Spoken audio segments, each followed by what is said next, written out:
Hello, folks. I'm the Sassy Critic. I remember it, though I don't wanna. So, a lot of people may not realize this, but Disney Star Wars is bad. Like, insultingly bad, for the most part. And nowhere is that painfully obvious than in the sequel trilogy. And also in the comics, where they're blatantly ripping off of what was already established by Dark Horse Comics.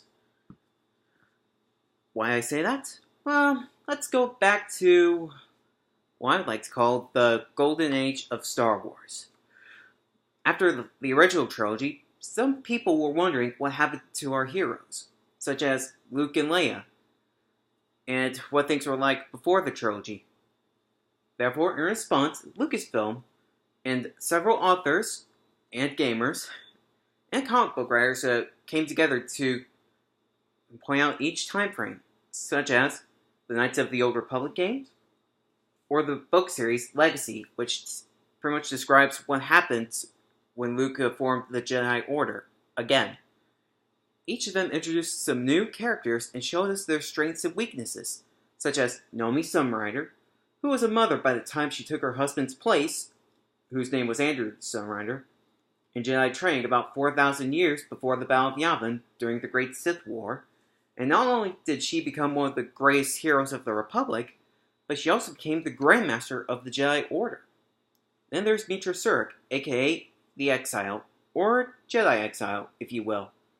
She was banished from the Order after activating a super weapon that's not the Death Star that devastated the planet of Malachor 5. And she cut herself off from the Force to survive and became something that terrified the Jedi at the time, and as such, she ended up going on a quest of redemption and eventually became a Jedi again. Heck, we even get to see Leia as a Jedi Knight!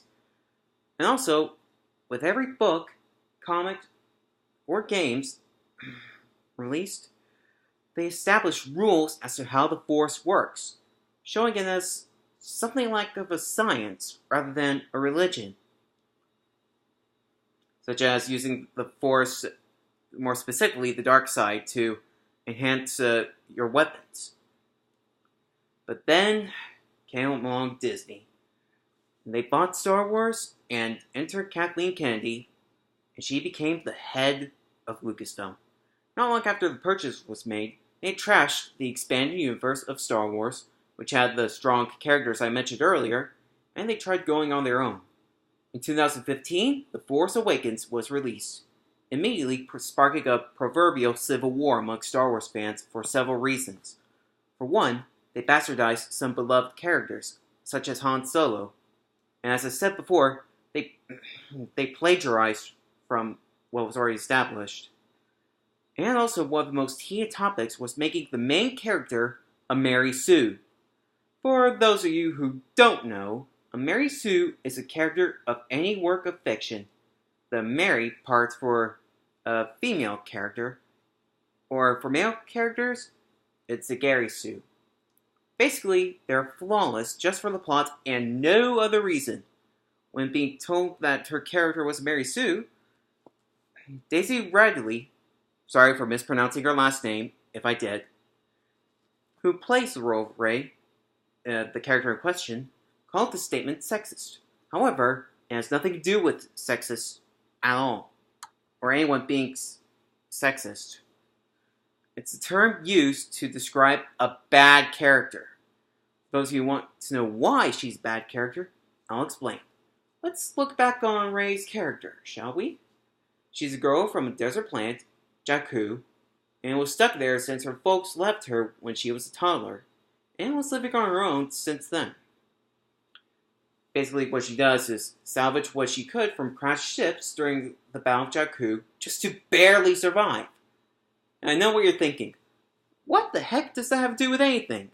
Well, if you read Rey's survival guide, you'll find that she said that she's better at scavenging than anyone else, with no mention of anyone teaching her how or what is considered good things to trade. And why doesn't she leave? Because she thinks her folks will be back, and they left her for, 10 years? So, with that out of the way, let's try to apply that in real life, shall we? If you were left alone by your parents for the past 10 years or so, and in that time they never call, write, or even visit you, I don't think you'd be as hopeful. Then along comes Finn, who, I'm sorry to say, is shoved into the racist black useless sidekick stereotype in the movies. Sorry, dude.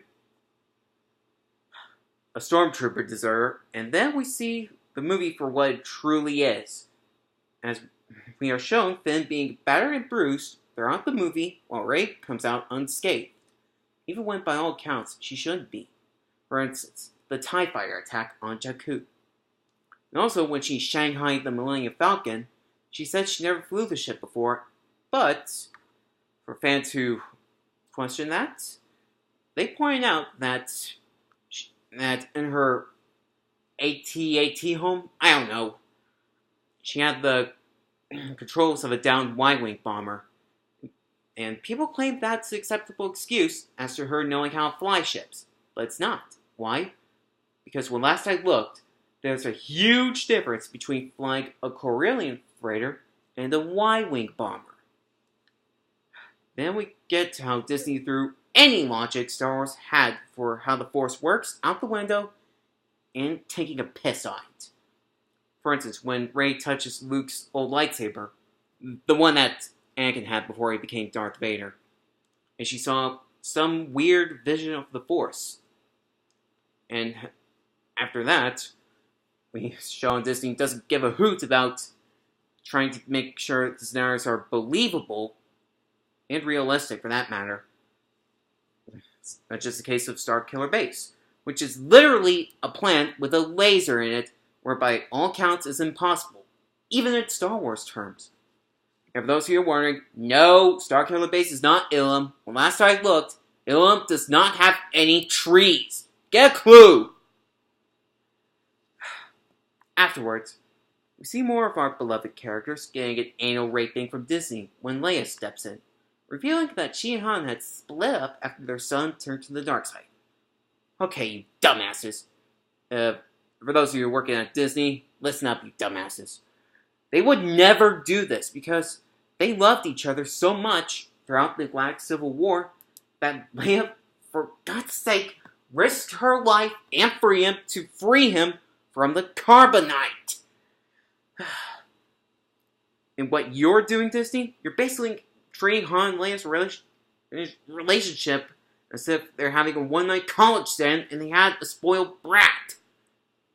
Speaking of which, that brat used the Force to try and get info from Rey's brain, and the books claim that it made her able to use the Force and wield a lightsaber like a pro, which is something that anyone with even a microscopic portion of a brain can figure out is bullshit. And also for Last Jedi, they bastardized the characters even more. It made Rey an even bigger Mary Sue, and they break the laws of physics and logic for how the Force bonds work. And remember what Yoda said about how the future is always in motion? Chuck it! Now, Rey can predict the future with 100% accuracy, as was seen when she saw Kylo kill Snoke in a vision. And though she had no training from Luke, she could also lift several boulders. Mind you, I said boulders, with no swell. And speaking of more bullshit in the movies, sorry, just having a headache from how insultingly bad these movies are. Now look, I may not know what people like in movies, but I do know what shit looks like. And Disney Canon certainly takes the spot. And besides, in The Last Jedi alone, they even include an inappropriate innuendo that's not only sickening for those who are smart to figure out, but honestly, when I found out, it made me a bit nauseous when I had to review Food Fight. And that film alone was full of sexual innuendos. And also for all their attempts to make Rey smart and independent, they make her more like an idiot and create more flaws with her, or at least ones that they won't even admit to. Such as when Han offered Rey a job, giving her an opportunity to not only have full square meals a day, cozy beds, practically relative safety, other than the occasional boarding, of course, and the chance to find out more info on the whereabouts of her parents. and she shoots it down for no reason at all. And besides, there's really nothing holding her back. I mean, if Star Wars Rebels, a Disney Canon show, mind you, was smart enough to have Ezra Bridger fly around with the rebel group to see if he could find out what happened to his parents, especially after training in the Force with Kanan Jarrus. Surely, Rey would be smart enough to do that too. In other words, you want to find out what happened to your folks and you're getting no information on where you are? Listen to a perfectly good opportunity to take advantage of it! And then we get to the pacing of the story. Both of them are shit, moving too fast. And the humor. Good lord, the humor! It's just really sickening bad. You'll be disgusted, shocked, and wondering, did they just fucking do that? In the motive? Well, not much I could say. Only thing that they had in mind was moolah. And no other reason at all. All it's doing is trying to cash in on the feminist movement. By the way, I am a fan of strong female characters. And like I said, there are several examples of strong characters in the EU. Several of whom are female. Hey, one of my favorite all-time strong female characters from Star Wars is the Jedi Exile. Oh, and by the way, Kathleen Kennedy's pathetic excuse of saying that male Star Wars characters cannot relate to, well, female characters? Well, tell me, Kennedy, how so? It's just because of gender? Now all you're doing is prove yourself a fucking hypocrite. And not to mention, the original actors were treated with disrespect by the directors, such as with Mark Hamill and J.J. Abrams. By the way, Mr. Hamill, if you're watching this, keep up the good work. I swear, if the next film you see, I'm gonna go over there and just support you. You deserve better, for crying out loud. You voiced the Joker, one of my all-time favorite villains. Oh, and speaking of which, in a recent interview with ABC, Mark Hamill stated that he no longer cares about being in Star Wars. Can't say I blame him, considering the fact that they bastardized Luke to the nth degree, Han Solo kicked the bucket, and Carrie Fisher had passed on, so no Leia. Other than that, it just doesn't seem right. By the way, Kathleen Kennedy, don't even think about replacing the actress. Just say Leia passed on, if you're gonna go through with episode 9. Or something! Just as long as you don't replace the actress. And of course, there are the morals. The morals themselves make the movie even more sexist than they are already. Saying, remember girls, every girls are smarter than boys.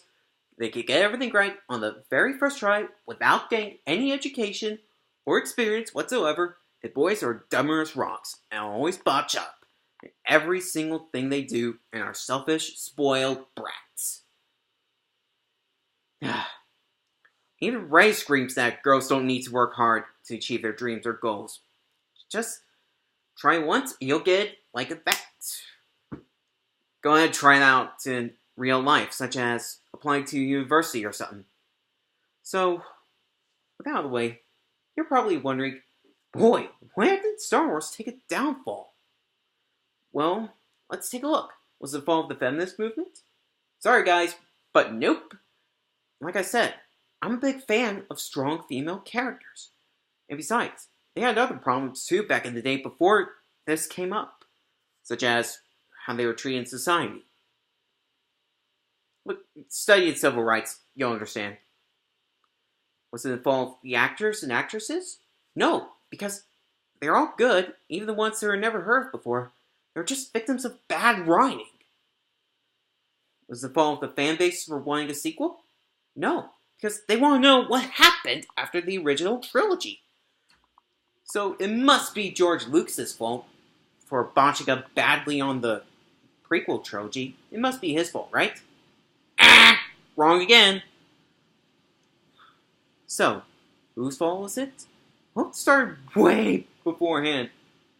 Before all of this problems with Star Wars.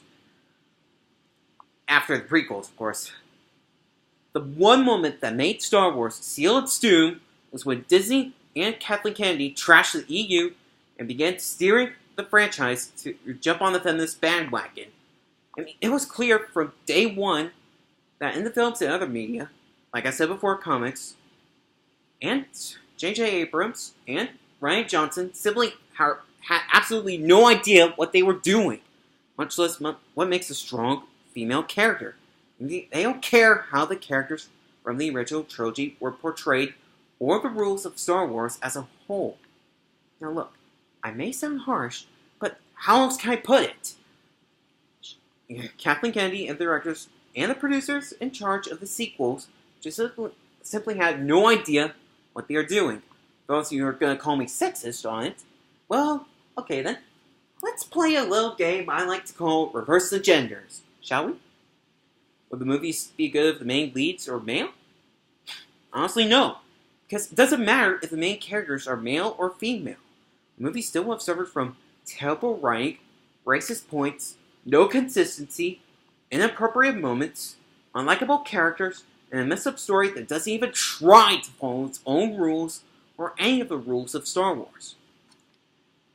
In closing, Disney Star Wars is nothing more but despicable, insulting, sickening cash grab on the feminist movement.